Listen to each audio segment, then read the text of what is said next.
Shalom saudaraku, untuk memahami bahkan mengetahui tentang rahasia kerajaan sorga, maka saya akan memberikan analogi yang sangat sederhana untuk mempermudah kita untuk memahami tentang rahasia kerajaan sorga tersebut.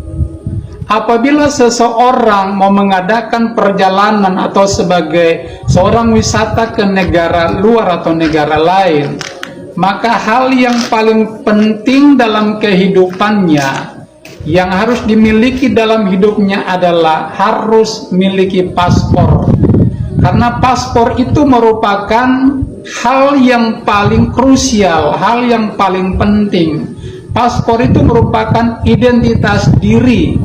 Ya, oleh sebab itu, seorang wisatawan yang berkunjung ke negara lain harus memiliki ini sebagai syarat utama, baru dia bisa mengadakan perjalanan ke luar negeri. Sama halnya Bapak Ibu Saudara, kalau kita mau ke sorga, kita juga harus memenuhi ketentuan-ketentuan bahkan syarat-syarat yang dipaparkan oleh firman Tuhan.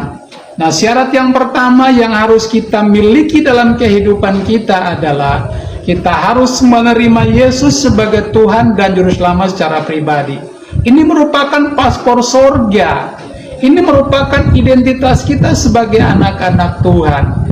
Jadi siapapun kita, dari latar belakang agama apapun kita, entah kita Kristen kah, entah kita Hindu, kita Buddha, kita Islam, atau Kongfucu, atau aliran agama apapun kita dalam dunia ini, kita harus memiliki paspor ini dalam kehidupan kita, karena ini merupakan identitas kita sebagai anak-anak Tuhan.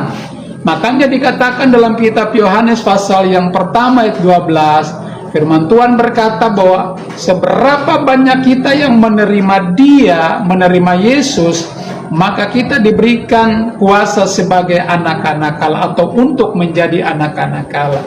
Jadi untuk menuju ke sorga harus kita menjadi anak-anak Allah, harus kita memiliki kuasa itu dalam kehidupan kita, dan itu merupakan paspor yang utama, yang mutlak dalam kehidupan kita sebagai orang-orang percaya atau sebagai orang Kristen. Saudara, saya lewat kesempatan ini, saya sampaikan kepada Bapak Ibu yang mendengarkan video, bahkan mendengarkan apa yang saya sampaikan ini.